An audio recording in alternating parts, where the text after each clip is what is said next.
Apología de Sócrates. Platón.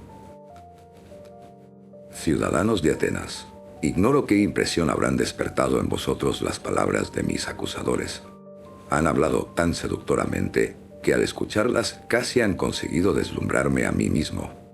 Sin embargo, quiero demostraros que no han dicho ninguna cosa que se ajuste a la realidad, aunque de todas las falsedades que han urdido, hay una que me deja lleno de asombro, aquella en que se decía que tenéis que precaveros de mí y no dejaros embaucar porque soy una persona muy hábil en el arte de hablar. Y ni siquiera la vergüenza les ha hecho enrojecer al sospechar de que les voy a desenmascarar con hechos y no con unas simples palabras, a no ser que ellos consideren orador habilidoso aquel que solo dice y se apoya en la verdad. Si es eso lo que quieren decir, gustosamente he de reconocer que soy orador, pero jamás en el sentido y en la manera usual entre ellos. Aunque vuelvo a insistir, que poco, por no decir nada, han dicho que sea verdad.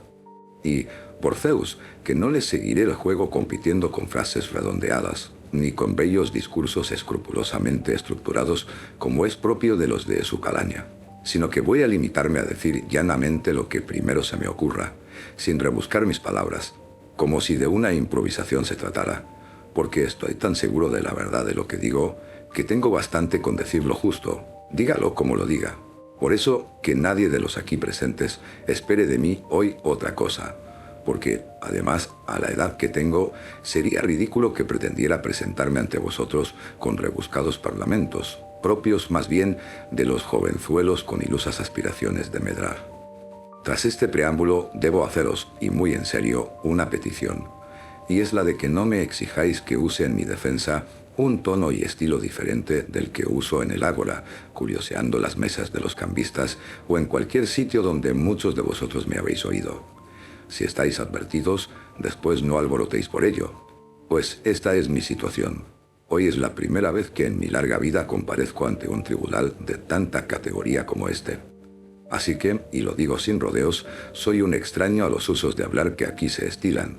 Y, si en realidad fuera uno de los tantos extranjeros que residen en Atenas, me consentiríais e incluso excusaríais el que hablara con aquella expresión y acento propios de donde me hubiera criado. Por eso debo rogaros, aunque creo tener el derecho a exigirlo, que no os fijéis ni os importen mis maneras de hablar y de expresarme, que no dudo de que las habrá mejores y peores, y que por el contrario pongáis atención exclusivamente en si digo cosas justas o no. Pues en esto, en el juzgar, consiste la misión del juez, y en el decir la verdad, la del orador. Así pues, lo correcto será que pase a defenderme. En primer lugar, de las que fueron las primeras acusaciones propaladas contra mí por mis antiguos acusadores, y después pase a contestar las más recientes. Todos sabéis que tiempo ha surgieron detractores míos que nunca dijeron nada cierto, y es a estos a los que más temo, incluso más que al propio Anitos y a los de su comparsa, aunque también esos sean de cuidado, pero lo son más, atenienses, los que tomándoos a muchos de vosotros desde niños, os persuadían y me acusaban mentirosamente diciendo que hay un tal Sócrates, sabio, que se ocupa de las cosas celestes, que investiga todo lo que hay bajo la tierra y que hace más fuerte el argumento más débil. Estos son de entre mis acusadores a los que más temo, por la mala fama que me han creado y porque los que les han oído están convencidos de que quienes investigan tales asuntos tampoco creían que existan dioses. Y habría de añadir que estos acusadores son muy numerosos y que me están acusando desde hace muchos años, con el agravante de que se dirigieron a vosotros cuando erais niños o adolescentes, y por ello más fácilmente manipulables, iniciando un auténtico proceso contra mí, aprovechándose de que ni yo ni nadie de los que hubieran podido defenderme estaban presentes. Y lo más desconcertante es que ni siquiera dieron la cara, por lo que es imposible conocer todos sus nombres, a excepción de cierto autor de comedias.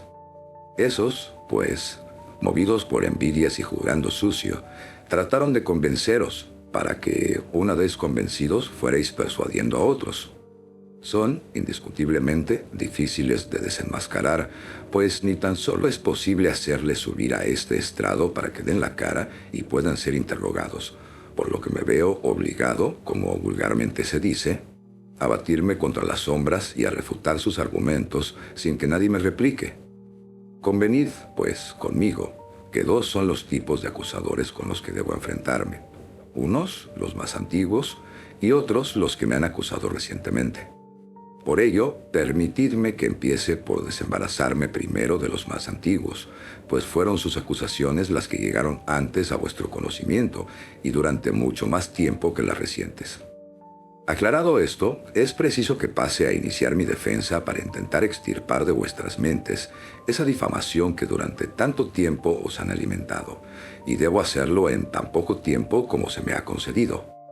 Esto es lo que pretendo con mi defensa, confiado en que redunde en beneficio mío y en el vuestro, pero no se me escapa la dificultad de la tarea. Sin embargo, que la causa tome los derroteros que sean gratos a los dioses. Lo mío es obedecer a la ley y abogar por mi causa. Remonquémonos pues desde el principio para ver cuál fue la acusación que dio origen a esta mala fama de que gozo y que ha dado pie a Meletos para iniciar este proceso contra mí. Imaginémonos que se tratara de una acusación formal y pública y huimos a recitarla delante del tribunal. Sócrates es culpable porque se mete donde no le importa, investigando en los cielos y bajo la tierra. Practica hacer fuerte el argumento más débil e induce a muchos otros para que actúen como él. Algo parecido encontraréis en la comedia de Aristófanes, donde un tal Sócrates se pasea por la escena, vanagloriándose de que flotaba por los aires, soltando mil tonterías sobre asuntos de los que yo no entiendo ni poco ni nada. Y no digo eso con ánimo de menosprecio, no sea que entre los presentes haya algún aficionado hacia tales materias, y lo aproveche Meletos para entablar nuevo proceso contra mí por tan grave crimen. La verdad es, oh atenienses, que no tengo nada que ver con tales cuestiones, y reto a la inmensa mayoría para que recordéis si en mis conversaciones me habéis oído discutir o examinar sobre tales asuntos, incluso que os informéis los unos de los otros, entre todos los que me hayan oído alguna vez, publiquéis vuestras averiguaciones, y así podréis comprobar que el resto de las acusaciones que sobre mí se han propalado son de la misma calaña. Pero nada de cierto hay en todo esto, ni tampoco si os han contado que yo soy de los que intentan educar a las gentes y que cobran por ello, y también puedo probar que esto no es verdad. Y no es que no encuentre hermoso el que alguien sepa dar lecciones a los otros, si lo hacen como Gorgias de Leontinos, o pródigos deseos, o hipias de Élide que van de ciudad en ciudad fascinando a la mayoría de los jóvenes y a muchos otros ciudadanos que podrían escoger libremente y gratis la compañía de muchos otros ciudadanos y que sin embargo prefieren abandonarles para escogerles a ellos para recibir sus lecciones por las que deben pagar y aún más prestarles agradecidos.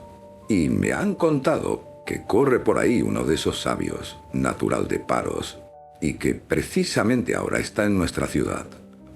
Coincidió que me encontré con el hombre que más dinero se ha gastado con estos sofistas, incluso mucho más él, solo que entre el resto juntos. A este, que tiene 2 hijos, como sabéis, le pregunté: Calias, si en lugar de estar preocupado por 2 hijos, lo estuvieras por el amaestramiento de 2 potrillos o 2 novillos, ¿no sería fácil, mediante un jornal, encontrar un buen cuidador? Este debería hacerlos aptos y hermosos según posibilitara su naturaleza, y seguro que escogerías al más experto conocedor de caballos o a un buen labrador. Pero, puesto que son hombres, ¿a quién has pensado confiarlos? ¿Quién es el experto en educación de las aptitudes propias del hombre y del ciudadano? Pues me supongo que lo tienes todo bien estudiado por mor de esos 2 hijos que tienes. ¿Hay alguien preparado para tal menester? Claro que lo hay, respondió. ¿Quién? ¿Y de dónde? ¿Y cuánto cobra?, le acosé. Oh, Sócrates, se llama Evenos, es de Paros, y cobra 5 minas. Y me pareció que este tal Evenos puede sentirse feliz si de verdad posee este arte y lo enseña tan convincentemente. Pues si yo poseyera este don me satisfaría y orgullosamente lo proclamaría. Pero en realidad es que no entiendo nada sobre eso. Puede que ante eso alguno de vosotros me interpele. Pero entonces, Sócrates, ¿cuál es tu auténtica profesión? ¿De dónde han surgido estas habladurías sobre ti? Porque si no te dedicas a nada que se salga de lo corriente, ni te metes en lo que no te concierne, ¿o se habría originado esta pésima reputación y tan contradictorias versiones sobre tu conducta? Explícate de una vez, para que no tengamos que darnos nuestra propia versión. Esto sí que me parece razonable y sensato, y por ser cuerdo quiero pasar a contestarlo para dejar bien claro de dónde han surgido estas imposturas que me han hecho acreedor de esta notoriedad tan molesta. Escuchadlo. Quizá alguno se crea que me lo tomo a guasa. Sin embargo, estad seguros de que solo os voy a decir la verdad. Yo he alcanzado este popular renombre por una cierta clase de sabiduría que poseo. ¿De qué sabiduría se trata? Ciertamente que es una sabiduría propia de los humanos, y en ella es posible que yo sea sabio, mientras que, por el contrario, aquellos a los que acabo de aludir quizá también sean sabios, pero lo serán en relación a una sabiduría que quizá sea extrahumana, o no sé con qué nombre calificarla. Hablo así porque yo, desde luego, que esa no la poseo, ni sé nada de ella, y el que propale lo contrario o miente o lo dice para denigrarme. Atenienses, no arméis barullo, aunque os parezca que me estoy dando autobombo. Lo que os voy a contar no serán valoraciones sobre mí mismo, sino que os voy a remitir a las palabras de alguien que merece vuestra total confianza y que versan precisamente sobre mi sabiduría, si es que poseo alguna, y cuál sea su índole. Os voy a presentar el testimonio del propio dios de Delfos. Conocéis sin duda a Querefonte, amigo mío desde la juventud, compañero de muchos de los presentes, hombre democrático. Con vosotros compartió el destierro y con vosotros regresó. Bien conocéis con qué entusiasmo y tozudez emprendía sus empresas. Pues bien, en una ocasión, mirad a lo que se atrevió. Fue a Delfos a hacer una especial consulta al oráculo. Y os vuelvo a pedir calma, oh atenienses, y que no me alborotéis. Le preguntó al oráculo si había en el mundo alguien más sabio que yo, y la pitonisa respondió que no había otro superior. Toda esta historia la puede avalar el hermano de Querefonte, aquí presente, pues sabéis que él ya murió. Veamos con qué propósitos os traigo a relación estos hechos. Mostraros de dónde arrancan las calumnias que han caído sobre mí. Cuando fui conocedor de esta opinión del oráculo sobre mí, empecé a reflexionar. ¿Qué quiere decir realmente el Dios? ¿Qué significa este enigma? Porque yo sé muy bien que sabio no lo soy. ¿A qué viene, pues, el proclamar el que lo soy? Y que él no miente. No solo es cierto, sino que incluso ni las leyes del cielo se lo permitirían. Durante mucho tiempo me preocupé por saber cuáles eran sus intenciones y qué era lo que en verdad quería decir. Más tarde, y muy a desagrado, me dediqué a descifrarlo de la siguiente manera. Anduve mucho tiempo pensativo y al fin entré en casa de uno de nuestros conciudadanos que todos tenemos por sabio, convencido de que este era el mejor lugar para dejar esclarecido el vaticinio, pues pensé, este es más sabio que yo y tú decías que yo lo era más que todos. No me obliguen a que diga su nombre, baste con decir que se trataba de un renombrado político, y al examinarlo, ved ahí lo que experimenté. Tuve la primera impresión de que parecía mucho más sabio que muchas otras, que, sobre todo, él se lo tenía creído, pero que en realidad no lo era. Intenté hacerle ver que no poseía la sabiduría que él presumía tener. Con ello, no solo me gané su inquina, sino también la de sus amigos. Y partí, diciéndome para mis cabales, ninguno de los dos sabemos nada, pero yo soy el más sabio, porque yo por lo menos lo reconozco. Así que pienso que en este pequeño punto, justamente, sí que soy mucho más sabio que él. En lo que no sé, tampoco presumo de saberlo. Y de allí pasé a saludar a otro de los que gozaban aún de mayor fama que el anterior, y llegué a la misma conclusión, y también me malquisté con él y con sus conocidos. Pero no desistí. Fui entrevistando uno tras otro, consciente que solo me acarrearía nuevas enemistades, pero me sentía obligado a llegar hasta el fondo para no dejar sin esclarecer el mensaje del Dios. Debía llamar a todas las puertas de los que se llamaban sabios con tal de descifrar todas las incógnitas del oráculo. Y voto al perro y juro, porque estoy empezando a sacar a la luz la verdad, que esta fue la única conclusión. Los que eran reputados o se consideraban a sí mismos como los más sabios fue a los que encontré más carentes de sabiduría, mientras que otros que pasaban por inferiores los superaban. Permitid que os relate cómo fue aquella mi peregrinación que, cual emulación de los trabajos de Hércules, llevé a cabo para asegurarme de que el oráculo era irrefutable. Después de los políticos, acosé a los poetas. Me entrevisté con todos, con los que escriben poemas, con los que componen ditirambos o practican cualquier género literario, con la persuasión de que aquí sí me encontraría totalmente superado por ser yo muchísimo más ignorante que uno cualquiera de ellos. Así pues, Escogiendo las que me parecieron sus mejores obras, les iba preguntando qué es lo que querían decir. Intentaba descifrar el oráculo y al mismo tiempo ir aprendiendo algo de ellos. Pues sí, ciudadanos, me da vergüenza deciros la verdad, pero hay que decirla.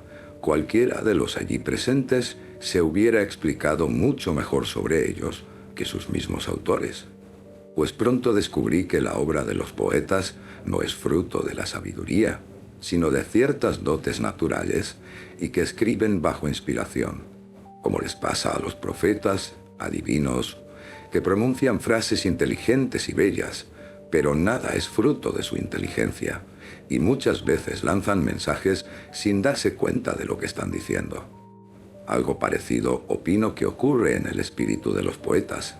Sin embargo, me percaté de que los poetas, a causa de este don de las musas, se creen los más sabios de los hombres, y no solo en estas cosas, sino en todas las demás, pero que en realidad no lo eran. Y me alejé de allí convencido de que también estaba por encima de ellos, lo mismo que ya antes había superado a los políticos. Para terminar, me fui en busca de los artesanos plenamente convencido de que yo no sabía nada y que en estos encontraría muchos y útiles conocimientos. Y ciertamente que no me equivoqué. Ellos entendían en cosas que yo desconocía. Por tanto, en este aspecto, eran mucho más expertos que yo, sin duda. Pero pronto descubrí que los artesanos adolecían del mismo defecto que los poetas, por el hecho de que dominaban bien una técnica y realizaban bien un oficio. Cada uno de ellos se creía entendido no solo en esto, sino en el resto de las profesiones, aunque se tratara de cosas muy complicadas. Y esta petulancia, en mi opinión, echaba a perder todo lo que sabían. Estaba hecho un lío, porque, intentando interpretar el oráculo, me preguntaba a mí mismo si debía juzgarme tal como me veía, ni sabio de su sabiduría, ni ignorante de su ignorancia, o tener las dos cosas que ellos poseían. Y me respondí a mí mismo y al oráculo que me salía mucho más a cuenta permanecer tal cual soy. En fin, oh atenienses, que como resultado de esta encuesta me encuentro que por un lado me he granjeado muchos enemigos y odios profundos y enconados como los haya, que han sido causa de esta aureola de sabio con que me han adornado y que han encendido tantas calumnias. En efecto, quienes asisten accidentalmente a alguna de mis tertulias se imaginan quizás de que yo presumo de ser sabio en aquellas cuestiones en que yo someto a examen a los otros, pero en realidad solo el Dios es sabio.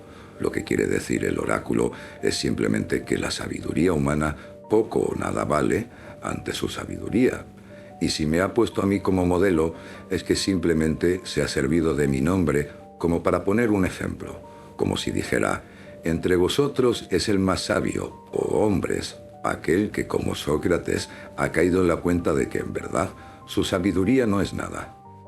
Es por eso, sencillamente, por lo que voy de acá para allá, investigando en todos los que me parecen sabios, siguiendo la indicación del Dios, para ver si encuentro una satisfacción a su enigma, ya sean ciudadanos atenienses o extranjeros, y cuando descubro que no lo son, contribuyo con ello a ser instrumento del Dios. Ocupado en tal menester, da la impresión de que me he dedicado a vagar, y que he dilapidado mi tiempo, descuidando los asuntos de la ciudad, incluso los de mi familia, viviendo en la más absoluta pobreza por preferir ocuparme del Dios. Por otra parte, ha surgido un grupo de jóvenes que espontáneamente me siguen y que son los que disponen de mayor tiempo libre por proceder de familias acomodadas, disfrutando al ver cómo someto a interrogatorios a mis interlocutores y en más de una ocasión se ponen ellos mismos a imitarme examinando a las gentes. Y es cierto que han encontrado a un buen grupo de personas que se pavonean de saber mucho, pero que en realidad poco o nada saben. Y en consecuencia, los ciudadanos examinados y desembaucados por estos se encorajinan contra mí y no contra sí mismos, que sería lo más lógico. De aquí nace el rumor de que corre por ahí un cierto personaje llamado Sócrates, de lo más siniestro y malvado, corruptor de la juventud de nuestra ciudad. Pero cuando alguien les pregunta qué es lo que en realidad enseño, no saben qué responder, pero para no hacer el ridículo, echan mano de los tópicos sobre los nuevos filósofos, que investigan lo que hay sobre el cielo y bajo la tierra, que no creen en los dioses y de saber hostigar para hacer más fuerte los argumentos más débiles. Todo ello, antes que decir la verdad, que es una y muy clara, que tienen un barniz de saber, pero que en realidad no saben nada de nada. Y como, en mi opinión, con gente susceptible y quisquillosa, amén de numerosa, y que cuando hablan de mí se apasionan y acaloran, os tienen los oídos llenos de calumnias graves durante largo tiempo alimentadas. Y de entre estos es de donde han surgido Meletos y sus cómplices, Anitos y Licón, Meletos en representación de los resentidos poetas, Anitos en defensa de los artesanos y políticos, y Licón en pro de los oradores. Así pues, me maravillaría, como ya dije anteriormente, de que en el poco tiempo que se me otorga para mi defensa fuera capaz de desvanecer calumnias tan bien arraigadas. Esta es, oh atenienses, la pura verdad de lo sucedido, y os he hablado sin ocultar ni disimular nada, sea importante o no. Sin embargo, estoy seguro que con ello me estoy granjeando nuevas enemistades. La calumnia me persigue y estas son sus causas. Y si ahora o en otra ocasión queréis indagarlo, los hechos os confirmarán que es así. Por lo que hace referencia a las acusaciones aducidas por mis primeros detractores, con lo dicho basta para mi defensa ante vosotros. Por lo que ahora toca defenderme contra Meletos, el honrado y entusiasta patriota Meletos, según él mismo se confiesa, y con él al resto de mis recientes acusadores. Veamos cuál es la acusación jurada de estos, y ya es la segunda vez que nos la encontramos. Y démosle un texto como a la primera. El acta diría así: Sócrates es culpable de corromper a la juventud, de no reconocer a los dioses de la ciudad, y por el contrario sostiene extrañas creencias y nuevas divinidades. La acusación es esta. Pasemos pues a examinar cada uno de los cargos. Se me acusa, primeramente, de que corrompo a la juventud. Yo afirmo, por el contrario, que el que delinque es el propio Meletos, al actuar tan a la ligera en asuntos tan graves como es el convertir en reos a ciudadanos honrados, abriendo un proceso socapa de hombre de pro y simulando estar preocupado por problemas que jamás le han preocupado. Y de que esto sea así, voy a intentar hacéroslo ver. Acércate, Meletos, y respóndeme. ¿No es verdad que es de suma importancia para ti el que los jóvenes lleguen a ser lo mejor posible? Ciertamente. Ea pues, y de una vez, explica a los jueces aquí presentes quién es el que los hace mejores. Porque es evidente que tú lo sabes, ya que dices tratarse de un asunto que te preocupa. Y además, presumes de haber descubierto al hombre que los ha corrompido, que según dices soy yo, haciéndome comparecer ante un tribunal para acusarme. Vamos pues, diles de una vez quién es el que los hace mejores.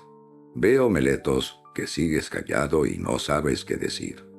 ¿No es esto vergonzoso y una prueba suficiente de que a ti jamás te han inquietado estos problemas?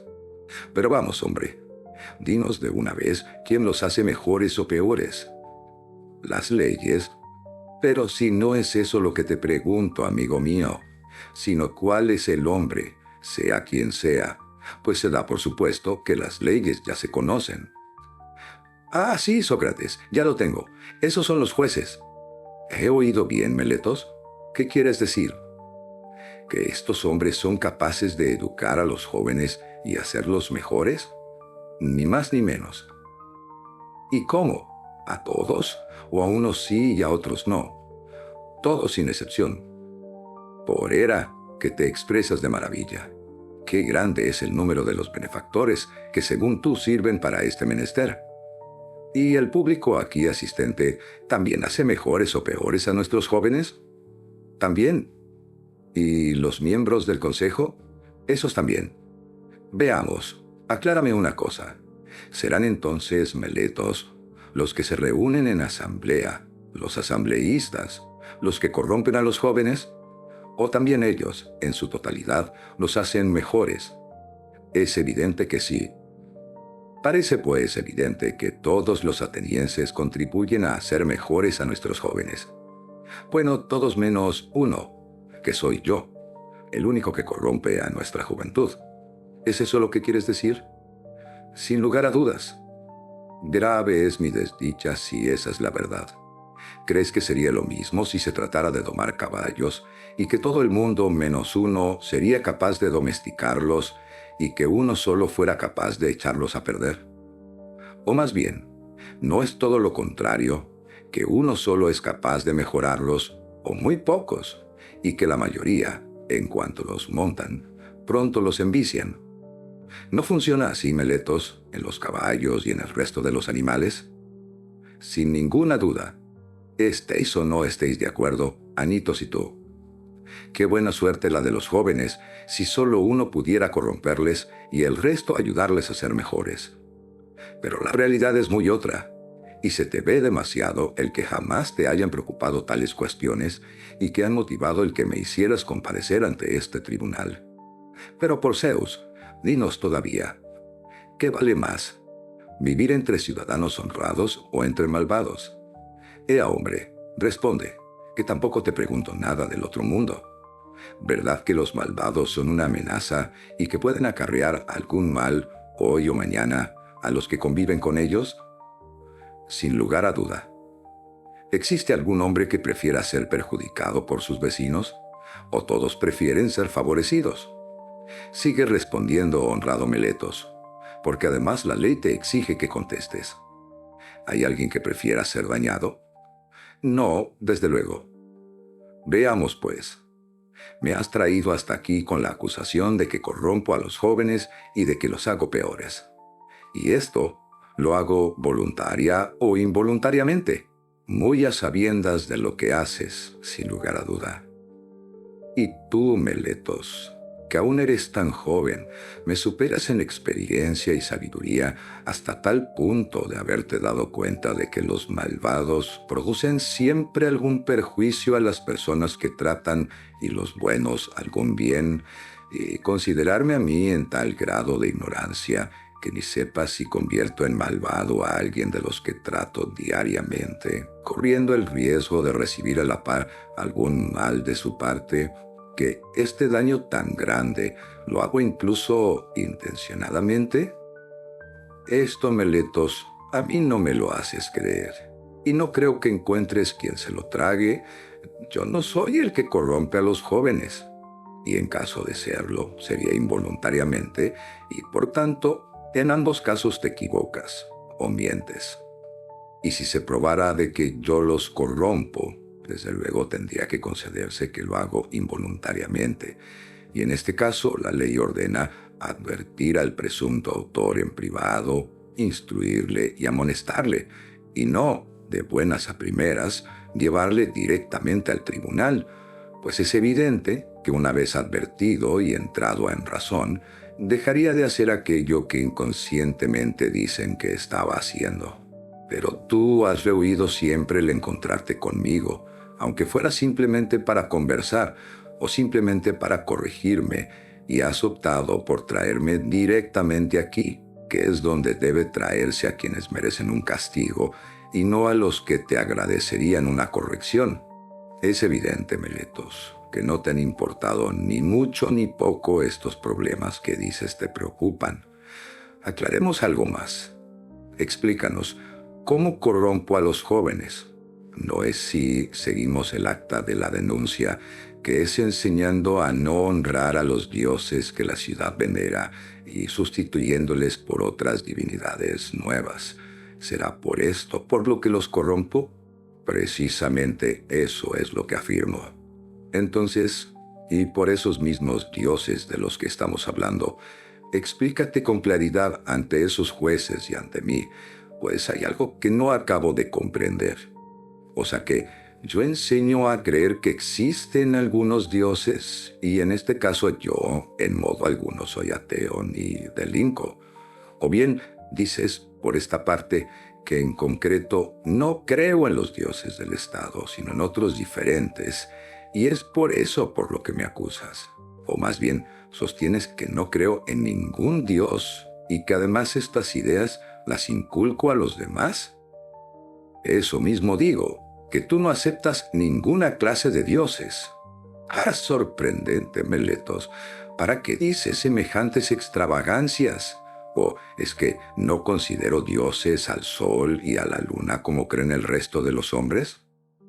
Por Zeus, sabed, oh jueces, lo que dice: el sol es una piedra y la luna es tierra.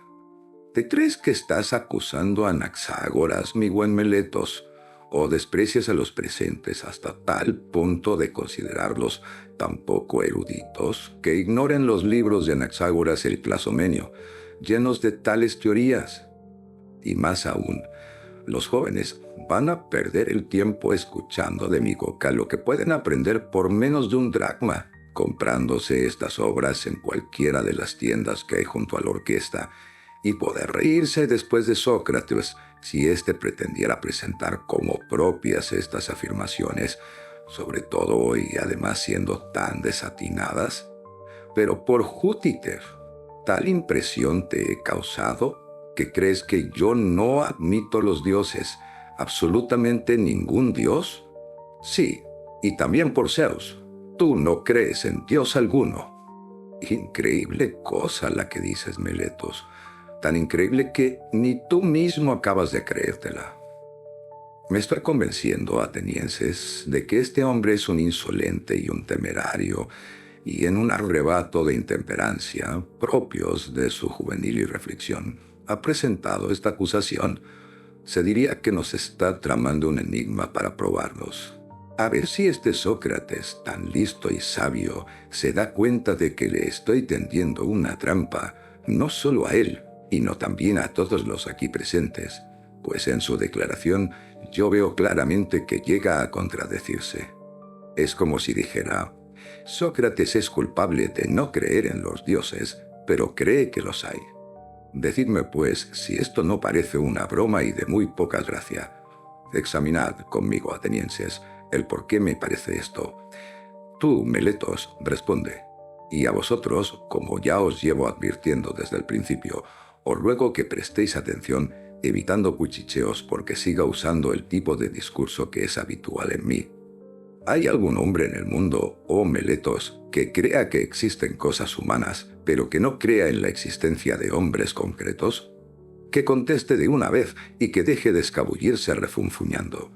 ¿Hay alguien que no crea en los caballos, pero sí que admita, por el contrario, la existencia de cualidades equinas?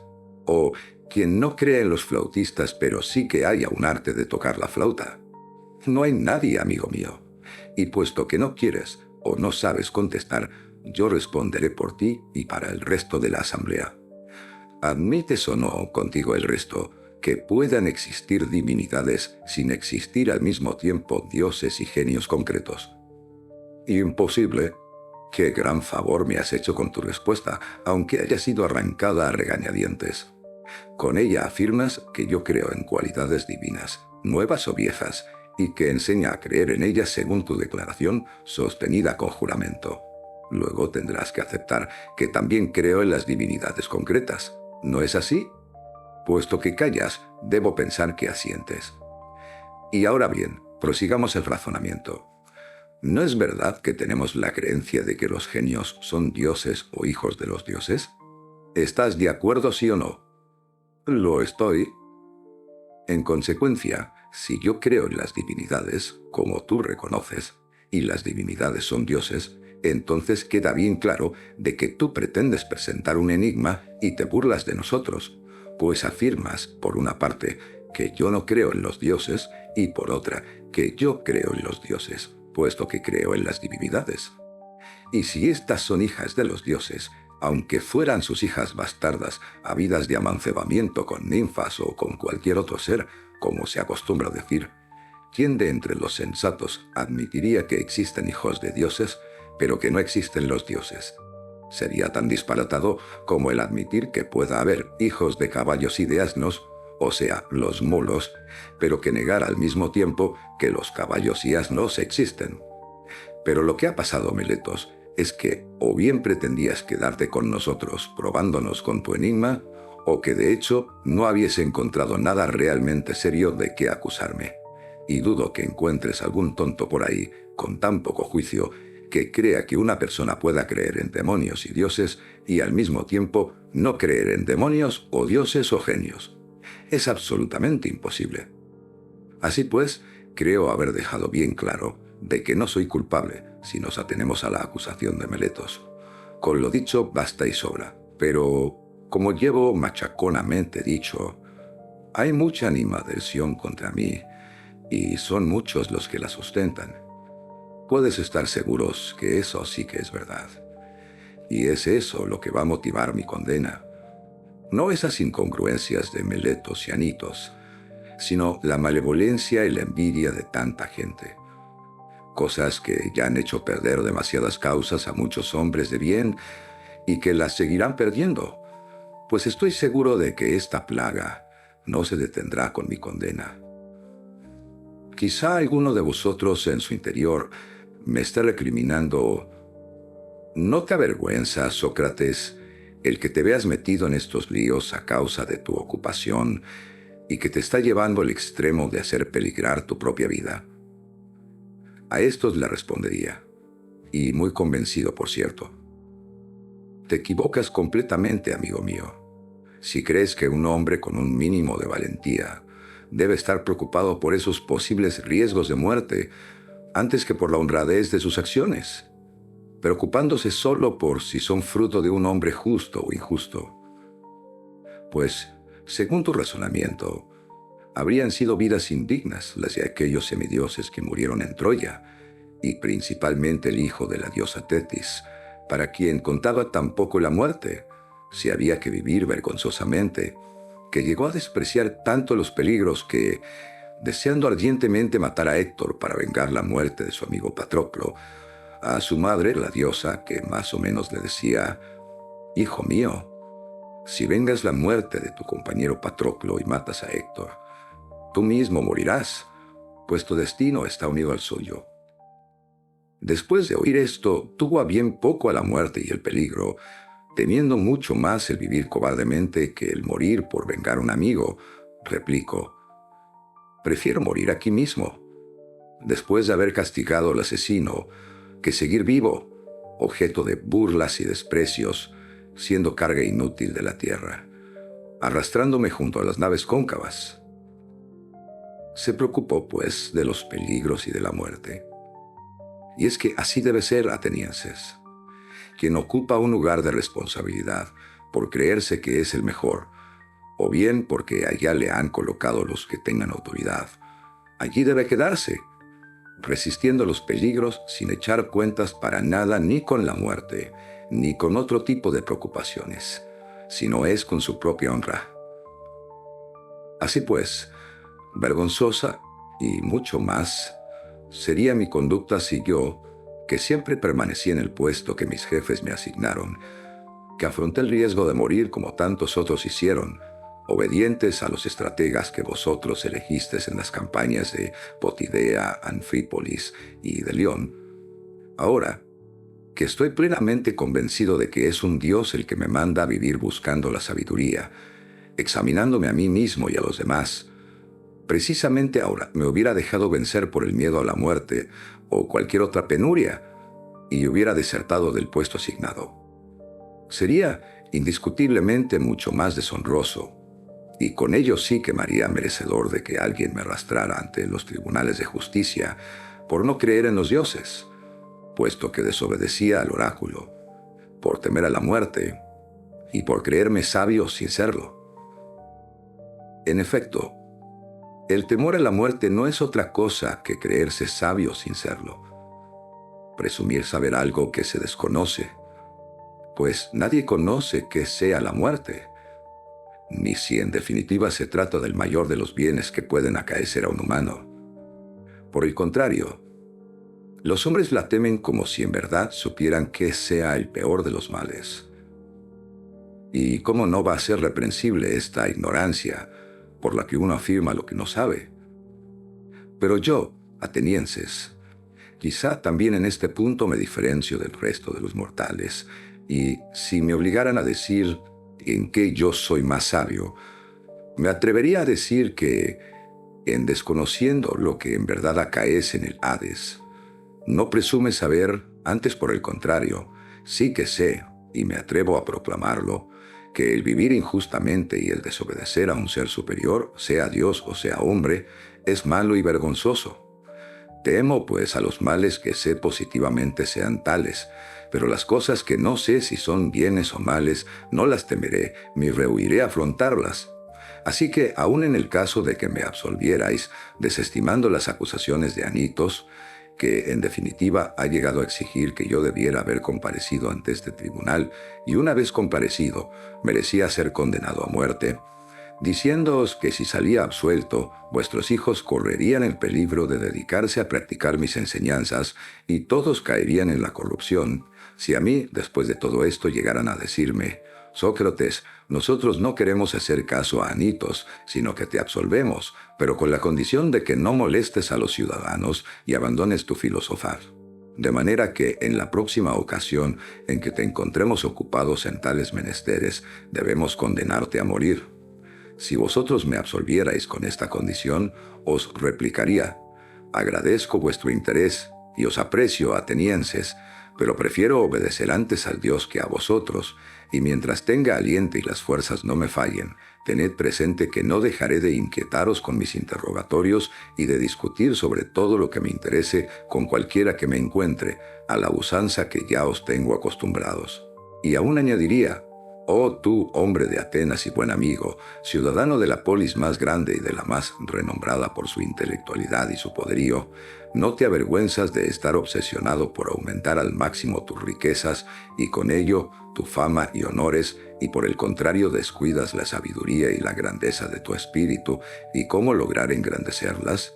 Y si alguno de vosotros me lo discute y presume de preocuparse por tales cosas, no le dejaré marchar, ni yo me alejaré de su lado, sino que le someteré a mis preguntas y le examinaré, y si no me parece que está en posesión de la virtud, aunque afirme lo contrario, le haré reproches porque aquello que más estima merece, él lo valora en poco o en nada, en tanto que prefiere las cosas más viles y despreciables.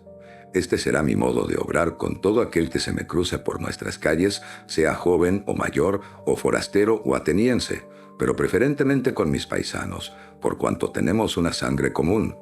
Sabed que esto es lo que me manda el Dios. Enteraos bien, estoy convencido de que no ha acaecido nada mejor a esta polis que mi labor al servicio del Dios. En efecto, yo no tengo otra misión ni oficio que el ir deambulando por las calles para persuadir a jóvenes y ancianos de que no hay que inquietarse por el cuerpo ni por las riquezas, sino, como ya os dije hace poco, en cómo conseguir que nuestro espíritu sea el mejor posible, insistiendo en que la virtud no viene de las riquezas, sino que las riquezas y el resto de bienes y la categoría de una persona vienen de la virtud, que es la fuente de bienestar para uno mismo y para el bien público. Y si por decir esto corrompo a los jóvenes, mi actividad debería ser condenada por perjudicial. Pero si alguien dice que yo enseño otras cosas, se engaña y pretende engañaros. Resumiendo, pues, oh atenienses, creáis a Anitos o no le creáis, me absolváis o me declaréis culpable, yo no puedo actuar de otra manera. 1000 veces me condenarás a morir. No os pongáis nerviosos, atenienses, y dejad de alborotar, por favor, como os llevo repitiendo tantas veces, para que podáis escucharme, pues sigo convencido de que os beneficiaréis si no me interrumpís. Tengo que añadir aún algo que quizá os provoque tanto que tengáis que manifestaros gritando, pero evitadlo si podéis. Si me matáis por ser lo que soy, no es a mí a quien castigáis ni infringís el más mínimo daño, sino que es a vosotros mismos. Pues a mí ni Meletos ni Anitos pueden ocasionarme ningún mal, aunque se lo propusieran. ¿Cómo pueden hacerlo si estoy plenamente convencido de que un hombre malvado jamás puede perjudicar a un hombre justo? No niego que puedan lograr mi condena a muerte, el destierro o la pérdida de derechos ciudadanos, penas que para muchos de ellos puedan tratarse de grandes males, pero yo pienso que no lo son en modo alguno. Más bien, creo mucho peor hacer lo que él hace ahora, intentar condenar a un hombre inocente. Por eso estoy muy lejos de lo que alguno quizás se haya creído, de que estoy intentando hacer mi propia defensa. Muy al contrario, lo que hago es defenderos a vosotros, para que al condenarme no cometáis un error, desafiando el don del Dios. Porque si me matáis, difícilmente encontraréis otro hombre como yo, a quien el Dios ha puesto sobre la ciudad. Aunque el símil parezca ridículo, como el tábano que se posa sobre el caballo, remolón pero noble y fuerte, y que necesita que un aguijón le encorajine. Así, creo que he sido colocado sobre esta ciudad por orden del Dios para teneros alerta y corregiros, sin dejar de encorajinar a nadie, deambulando todo el día por calles y plazas. Un hombre como yo no lo volveráis a encontrar, atenienses, por lo que si me hicierais caso, me conservaríais. Pero, en el caso de que vosotros, enojados como los que sobresaltados por el aguijón de un molesto tábano, de una fuerte palmada y dóciles a las insinuaciones de Anitos, me mataréis impulsivamente, creyendo que os pasaréis el resto de vuestra vida tranquilos sin que nadie moleste ya vuestros sueños, a no ser que el Dios, preocupado por vosotros, os mande algún otro como yo. Que yo sea un don del Dios para esta ciudad, vais a convenceros con lo que voy a añadir. No parece muy humano el que haya vivido descuidado de todos mis asuntos e intereses, y que durante tantos años dejé abandonados mis bienes, y en cambio esté siempre ocupándome de lo vuestro, llegando a interesarme para que cada uno se ocupe del bien y de la virtud, como si yo fuese su padre o hermano mayor. Y si de estas actividades sacara alguna ganancia o hiciera estas exhortaciones mediante paga, aún tendría algún sentido que justificaría lo que hago. Pero vosotros mismos podéis comprobar que a pesar de tantos reproches acumulados contra mí por esa caterva de acusadores, no han tenido el atrevimiento ni de insinuar de que yo haya cobrado alguna vez remuneración alguna. Y de que estoy diciendo la verdad, presento al mejor y al más fidedigno de los testigos, mi pobreza y la de los míos. Quizá encontréis que sea un contrasentido el que yo me he pasado la vida exhortando a los ciudadanos en privado y que me he metido en tantos líos que no me he atrevido a intervenir en la vida pública, participando en vuestras asambleas y aconsejando a la ciudad. La explicación está en lo que me habéis oído decir tantas veces y en tan diversos sitios. Es que se da en mí una voz, manifestación divina o de cierto genio, y que me sobreviene muchas veces. Incluso se habla de ella en la acusación de Meletos, aunque sea en tono despectivo. Es una voz que me acompaña desde la infancia y se hace sentir para desaconsejarme algunas acciones, pero que jamás me ha impulsado a emprender de nuevas. Esta es la causa que me ha impedido intervenir en la política. Y me lo ha desaconsejado, creo yo, muy razonablemente. Porque, lo sabéis muy bien, si hace tiempo me hubiera metido en política, hace tiempo que ya estuviera muerto, y por ello no habría sido útil ni a vosotros ni a mí mismo. Y no os irritéis contra mí porque os diga la verdad una vez más. No hay nadie que pueda salvar su vida si valientemente se opone a vosotros o a cualquier otra asamblea y se empeña en impedir las múltiples injusticias e irregularidades que se cometen en cualquier ciudad. En consecuencia, quien quiera luchar por la justicia debe tener muy presente, si es que quiere vivir muchos años, que se conforme con una vida retirada y que no se ocupe de los asuntos públicos. Y voy a daros pruebas contundentes de ello, no con palabras, sino con lo que tiene mayor fuerza ante cualquier auditorio, los hechos. Escuchad lo que me ha ocurrido para que comprobéis que yo no cedo ante nadie. El temor a la muerte es impotente para hacerme desistir de algo que sea contrario a la justicia. Os voy a relatar cosas pesadas, a la manera de los abogados, pero todas ciertas. Yo no he ejercido cargos públicos más que en 2 ocasiones. Cuando, siendo miembro del Consejo, coincidió que nuestra tribu de Antioquida ejercía su turno de presidencia y vosotros estabais deliberando qué hacer con aquellos 10 estrategas que no habían recogido los cuerpos de los soldados caídos en la batalla naval, y se intentó juzgarlos a todos juntos. Esto estaba en contra de nuestras leyes, como después se demostró. Entonces yo solo, y en contra de todos los prítanos, me opuse a que vosotros hicierais algo en contra de la ley, y voté en contra de todos. Y a pesar de que los oradores, alentados por vuestras protestas y vuestro apasionamiento, exigían abrirme un proceso para llevarme ante los tribunales, creí que era mucho mejor estar de parte de la ley y de la justicia, aunque me supusiera graves peligros, que ponerme de vuestra parte en busca de seguridades si por ello debía ir en contra de la justicia, o era movido por el temor de la muerte o del encarcelamiento. Y esto lo ocurrió cuando Atenas era gobernada por la democracia. Pero también, bajo el régimen oligárquico de los 30, fui requerido, juntamente con otros, para que me presentara ante el Tolos, y nos ordenaron que nos trasladáramos a Salamina para buscar al estratega León y colaborar en su muerte.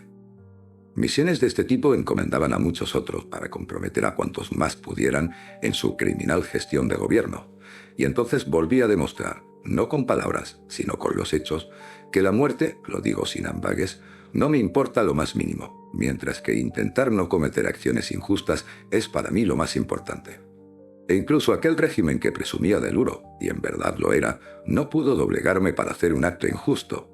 Y cuando salimos del Tolos, los otros 4 se dirigieron a Salamina para cumplir tan injusta orden y traerse a León. Pero yo me fui tranquilamente a mi casa. Por este motivo es muy posible que ya hubiera encontrado entonces la muerte, pero aquel régimen cayó poco después. De todo esto, muchos de vosotros podéis ser testigos. Y bien, ¿acaso creéis que yo hubiera vivido muchos años si me hubiera dedicado a la política, si portándome como es propio de quien antepone su honradez a sus intereses, hubiera hecho de la defensa de la justicia mi compromiso, anteponiéndole, como debe ser, por encima de todo? Ni mucho menos atenienses, como tampoco ningún otro que lo intente de esta manera. Pero yo, durante toda mi vida, ya sea en las cuestiones de interés público en que he intervenido o en las privadas, he sido siempre el mismo y jamás he actuado contra la justicia, ni he permitido hacerlo a aquellos que mis acusadores denominan mis discípulos, ni a los demás. Pero aunque jamás he sido maestro de nadie, si alguien, joven o mayor, ha sentido deseos de oírme u observarme, nunca lo he rehusado. No soy hombre que hable por dinero, o que me calle si me lo dan. Estoy a total disposición, tanto del rico como del pobre, para que me pregunten cuanto deseen. Y todos podéis contrastar lo que digo. Jamás me he negado a dialogar. Y si alguno, por todo ello, se convierte en un hombre mejor o peor, no se me eche a mí el mérito ni el castigo, ya que jamás prometí a nadie ningún tipo de enseñanza, ni de hecho la enseñé. Por ello, si sale alguien que dice que ha aprendido algo porque ha recibido lecciones mías, sean particulares o públicas, podéis estar seguros que os está mintiendo. Ya lo habéis oído, atenienses. Os he dicho solo la verdad. Les resulta intrigante ver cómo interrogo a los que presumen de sabios, pero que de hecho no lo son. Sostengo que ese es el mandato que he recibido del genio, ya sea en sueños, oráculos o por cualquiera de los medios normales con que un dios acostumbra a servirse para asignar a un hombre una misión. Esa es la verdad, y no es nada difícil probarla. Pues si yo hubiera dejado una estela de jóvenes corrompidos, aún ahora los fuera corrompiendo, es natural que alguno, o todos, estarían aquí presentes para acusarme y exigir el castigo. Y si ellos no se atreviesen, sus padres o hermanos vendrían en su lugar por considerar que se ha causado daño a alguien de su familia. Por el contrario, veo a muchos de ellos sentados entre vosotros. Primero a Critón, de mi misma edad y del mismo Demos, padre de Critóbulo, también aquí presente. Después a Lisanias, del distrito de Esfeto, padre de Esquines, quien tenéis aquí también. Y ved a Antifonte, del distrito de Quefisia, padre de Epigenes, y a esos otros cuyos hermanos han estado presentes en las conversaciones aludidas: Nicóstrato, hijo de Teosódites, hermano de Teódoto. Teódoto murió y por tanto no puede testimoniar. Paralio, hijo de Demódoco, cuyo hermano era Teages. Adimanto, hijo de Aristón, del cual es hermano Platón, ahí presente.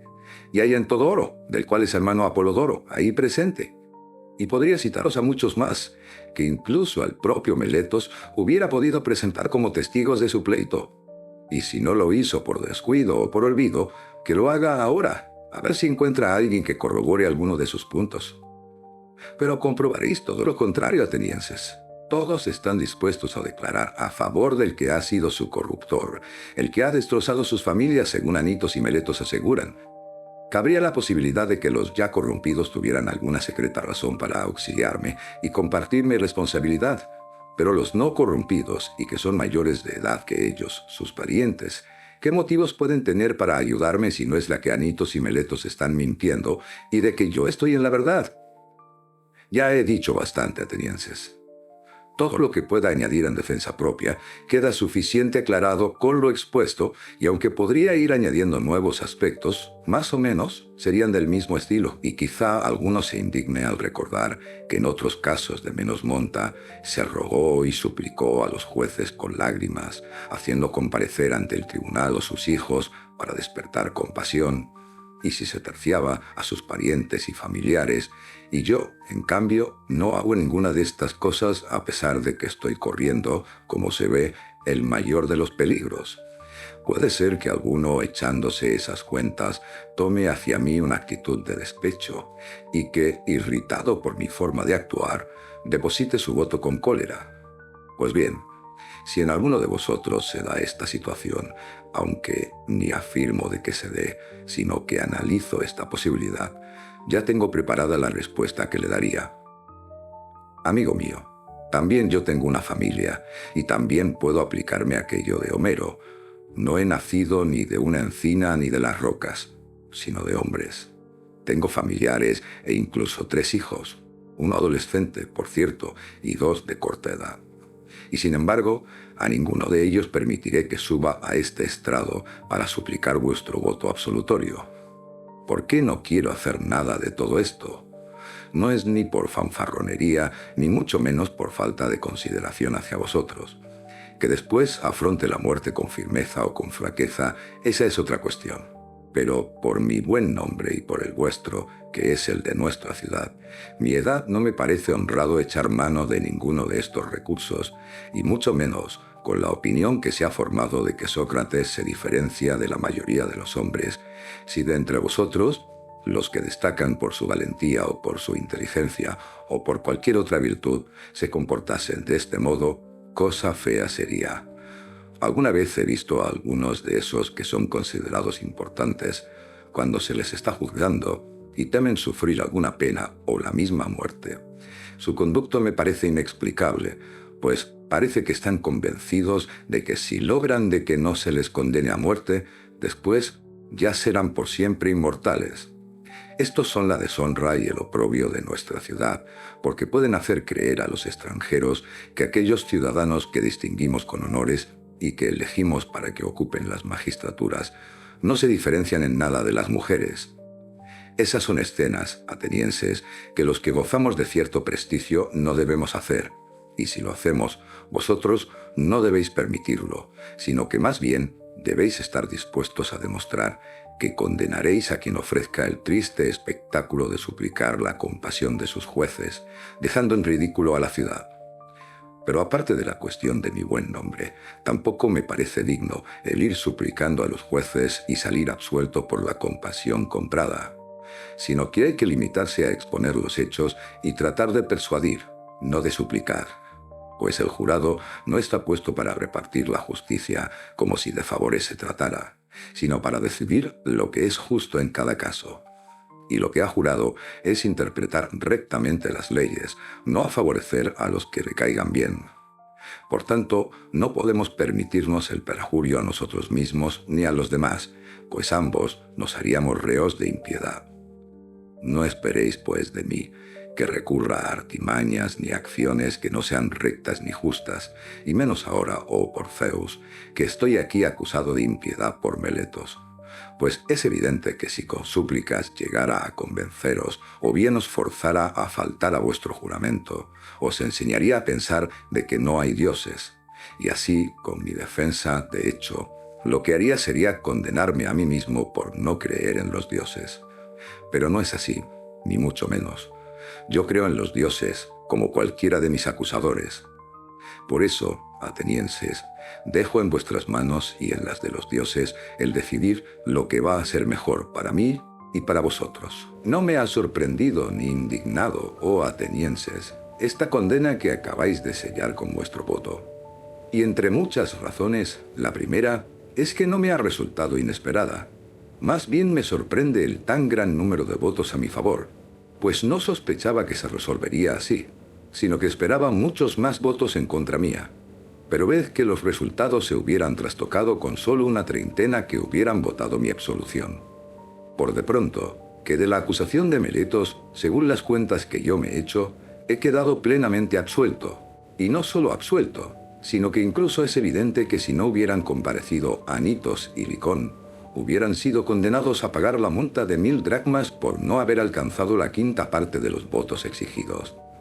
Ahora, este hombre propone la pena de muerte para mí. Bien, ¿y qué contrapropuesta os voy a hacer, atenienses? Ciertamente que voy a proponer la que creo que me merezco. ¿Qué cuál es? ¿Qué pena o castigo tengo que sufrir por haberme empeñado tozudamente en no querer una vida tranquila y cómoda? Sino descuidando lo que obsesiona a la mayoría de las personas, como son sus bienes, sus intereses personales, la dirección de ejércitos, el discursear en la asamblea, dedicarme a la caza de cargos públicos, sino que he permanecido neutral ante coaliciones y revueltas, por considerar que soy demasiado honrado para poder salir ileso si intervengo en la política. Por ello, jamás me he ocupado de aquellas cosas que ni a vosotros ni a mí pudieran reportar utilidad, y prefiriendo hacer a cada uno de vosotros el máximo bien, tratando de convencerle de que no se ocupara más que de aquello que era de la máxima utilidad para sí mismo, y lo más razonable, y que no se ocupara de los asuntos de la nación, sino de la nación misma, y que así procediera en todos los asuntos. Ahora bien, ¿qué debo sufrir por todo esto? Ciertamente que algún bien, atenienses, si de verdad hay que ser ecuánimes con arreglo a los merecimientos. ¿Y qué bien puede ser el más apropiado para un benefactor pobre que necesita todo el tiempo posible para poder dar consejos a sus conciudadanos? Indudablemente que solo hay una recompensa que haga justicia a los merecimientos. Mantenerle a costa del Estado en el Pritanio y con mayores merecimientos que cualquiera de los ganadores de alguna carrera de caballos o de carros por parejas o de las cuadrigas que se celebran en Olimpia. Pues mientras estos os hacen creer que os dan la felicidad, yo os hago felices de verdad. Y por otro lado, ellos no precisan de vuestras pensiones, y yo sí. En resumen, si de verdad debo proponer la condena que merezco haciendo justicia, esa es la que propongo: ser mantenido a costa del Estado en el Pritanio. Tal vez al oír esta proposición y ver el tono que uso, se repita en vosotros la misma impresión que cuando hablaba de recurrir a lágrimas y súplicas, que os parezca arrogante mi comportamiento. Pero no es esta mi intención, atenienses. Aunque esta es la única verdad, no tengo conciencia de que voluntariamente jamás haya hecho mal a nadie, aunque no he podido convenceros a la mayoría de vosotros porque no ha habido tiempo suficiente para ello. Pues yo creo que si entre vosotros fuera ley, o que es costumbre en otros pueblos, de que las cuestiones de pena capital no se dicte sentencia en el mismo día del juicio, sino después de uno o de varios, estoy persuadido de que os convencería. Pero ahora, no es demasiado fácil rechazar tan graves cargos en tan corto espacio de tiempo. Estando convencido de no haber hecho mal a nadie injustamente, es lógico que tampoco me lo haga a mí mismo, hablando como si me mereciera un castigo o me condenara a mí mismo. ¿Qué tengo que temer? Tal vez el sufrir aquello que propone Meletos contra mí, cosa que repito que aún no sé si es un bien o un mal. ¿Voy a decantarme hacia las cosas que sé que son malas y proponer contra mí algún castigo concreto? ¿Tal vez la cárcel? ¿Y por qué tengo que encerrarme en una cárcel, a merced de los que vayan ocupando anualmente el cargo de los 11, que son los vigilantes? ¿O tal vez proponer una multa y prisión hasta que no haya pagado el último plazo? Estamos en lo mismo. Debería estar siempre en la cárcel, pues no tengo con qué pagar. ¿Me condenaré al exilio? Quizás sea esta la pena que a vosotros mayormente os satisfaga. Pero debería estar muy apegado a la vida y muy ciego para no ver que si vosotros, mis paisanos, no habéis podido soportar mis interrogatorios ni mis tertulias, sino que os han resultado molestos hasta el extremo de obligaros a libraros de ellos, ¿cómo voy a esperar que unos extraños las soporten más generosamente? Es evidente que no lo soportarían, atenienses. Y vaya espectáculo el mío. A mis años escapando de Atenas, vagando de ciudad en ciudad, convirtiéndome en un pobre desterrado. Bien sé que a todas partes donde fuere, vendrían los jóvenes a escucharme con agrado, igual que aquí. Pero si los rechazara, serían ellos los que rogarían a sus padres para que me exilieran de su ciudad. y si los acogiera serían sus padres y familiares los que no pararían hasta hacerme la vida imposible, y tendría que volver a huir. Oigo la voz de alguien que me recomienda: pero Sócrates, ¿no serás capaz de vivir tranquilamente, en silencio, lejos de nosotros? Este es el sacrificio mayor que podíais pedirme, pues se trataría de desobedecer al Dios, y por tanto jamás podría quedarme tranquilo si renunciara a mi misión. Y aunque no me creáis y os penséis que os hablo con evasivas, debo deciros que el mayor de los bienes para un humano es el ir manteniendo los ideales de la virtud con sus palabras y tratar de tantos temas como hemos hablado, examinándome a mí mismo y a los demás, pues una vida sin examen propio y ajeno no merece ser vivida por ningún hombre, me creáis o no. Sin embargo, es tal cual os digo, pero ya sé lo difícil que es convenceros. Pero tampoco soy de los que aceptan gratamente condenas injustas.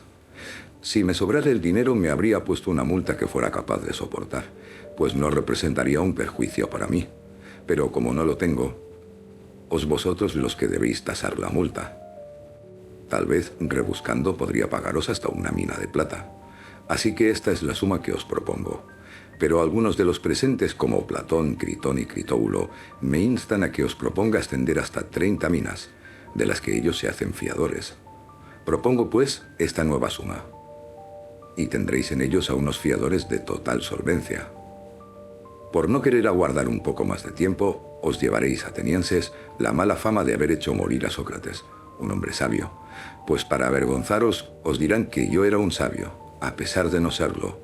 Si hubierais sabido esperar un poquito más, habría llegado el mismo desenlace, aunque de un modo natural. Pues considerad la edad que tengo, y cuán recorrido tengo el camino de la vida, y cuán cercana ronda la muerte. Lo dicho no va para todos, sino solamente para los que me habéis condenado a muerte. Y a estos aún tengo algo más que decirles. Quizá penséis, atenienses, que es por falta de razones o por la pobreza de mi discurso por lo que he sido condenado. Me refiero a aquel tipo de discursos que no he usado, en los que se recurre a todo tipo de recursos con tal de escapar del peligro. Nada más lejos de la realidad. Sí, me he perdido por cierta falta, pero no de palabras, sino de audacia y osadía, y por querer negarme a hablar ante vosotros de la manera que os hubiera satisfecho, entonando lamentaciones y diciendo otras muchas cosas que yo sostengo que son indignas e inesperadas en mí, aunque estéis acostumbrados a oírlas en otros. Pero yo ni antes creí que no hacía falta llegar a la deshonra para evitar los peligros, ni ahora me arrepiento de haberme defendido así, pues es evidente que muchos en los combates se escapan de la muerte a costa de abandonar sus armas e implorar el perdón de los enemigos. En todos los peligros hay muchas maneras de evitarlos, sobre todo para quienes están dispuestos a claudicar. Pero lo más difícil no es el escapar de la muerte, sino el evitar la maldad, pues ésta corre mucho más deprisa que la muerte. Y a mí, que ya soy viejo y ando algo torpe, me ha pillado la primera de las dos, mientras que a mis acusadores, que aún son jóvenes y ágiles, van a ser atrapados por la segunda. Así que ahora yo voy a salir de aquí condenado a muerte por vuestro voto, pero ellos marcharán llenos de maldad y vileza, acusados por la verdad. Yo me atengo a mi condena, pero ellos deben soportar también la suya. Tal vez era así como debían transcurrir los hechos, y pienso que incluso están bien, al cual están. Después de todo esto, quiero añadir lo que veo que os va a suceder a los que me habéis condenado. Pues cuando los hombres van a morir, es cuando gozan mayormente del don de profetizar. Os predigo que, después de mi muerte, caerá sobre vosotros, por Zeus, un castigo mucho más duro del que me acabáis de infligir. Acabáis de condenarme con la esperanza de quedar libres de responder de vuestros actos. Pero lo que os profetizo es que las cuentas os van a salir muy al revés. Cada día aumentará el número de los que os van a exigir explicación de vuestros actos, y a los que hasta ahora yo he podido contener, aunque vosotros ni lo advertíais.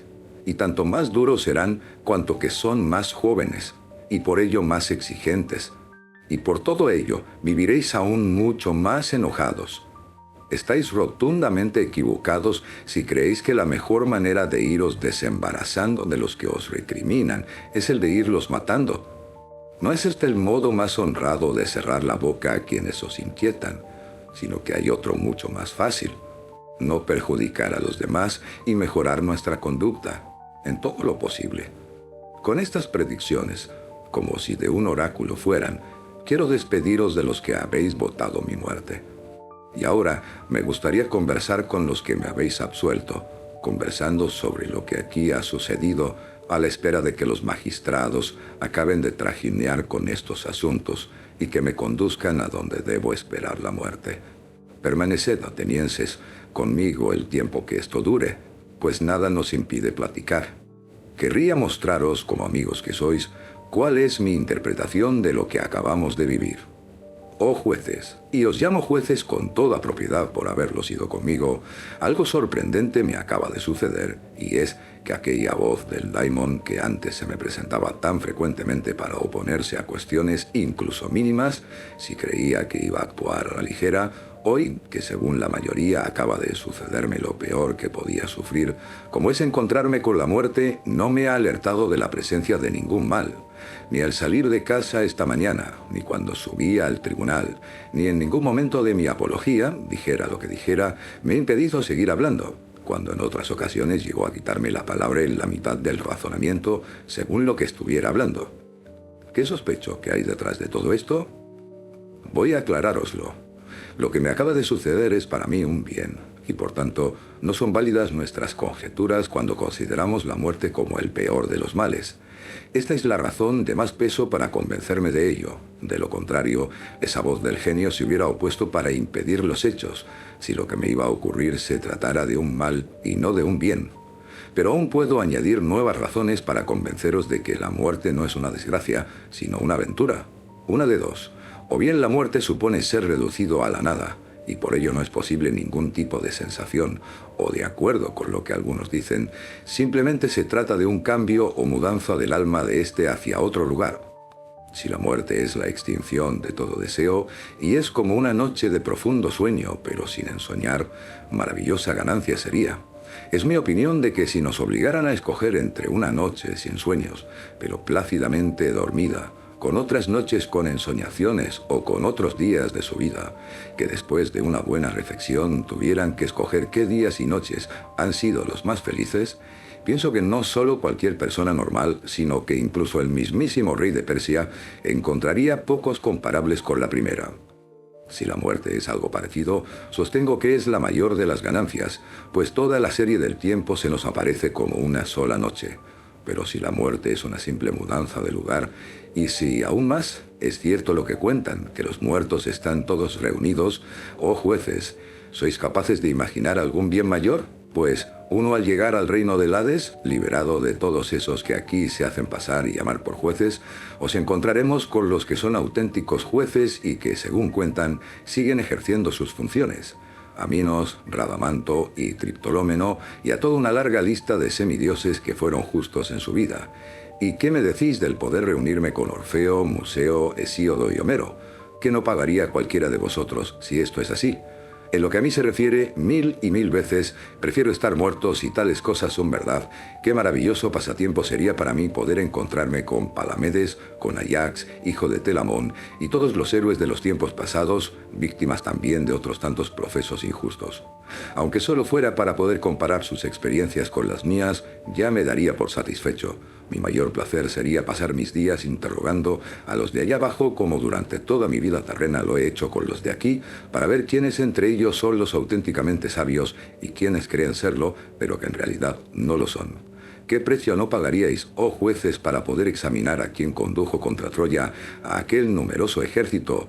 O no digamos si es el mismo Ulises o Sísifo o tantos hombres y mujeres que ahora no puedo ni citar. Estar con ellos, gozar de su compañía e interrogarlos sería el colmo de mi felicidad. En cualquier caso, creo que Hades no me llevaría a un juicio y me condenaría a muerte por profesar mi oficio. Ellos son, allá, mucho más felices que los de aquí, y entre muchas razones por la de ser inmortales para el resto de los tiempos, si es que son verdad las cosas que se dicen. Vosotros también, oh jueces míos, debéis tener buena esperanza ante la muerte y convenceros de que una cosa es cierta, la de que no hay mal posible para un hombre de bien, ni durante esta vida, ni después en el reinado de la muerte, y que los dioses jamás descuidan los asuntos de estos hombres justos. Lo que me ha sucedido a mí no es fruto de la causalidad, sino que al contrario veo claro que el morir y quedar libre de ajetreos era lo mejor para mí. Es por eso por lo que en ningún momento me ha disuadido la voz del genio, y que por lo que respecta por mi parte, no estoy enojado lo más mínimo contra mis jueces ni contra mis acusadores, a pesar de que no eran esas sus intenciones al acusarme y condenarme, sino la de hacerme algún mal. Y ahora debo pediros un último favor.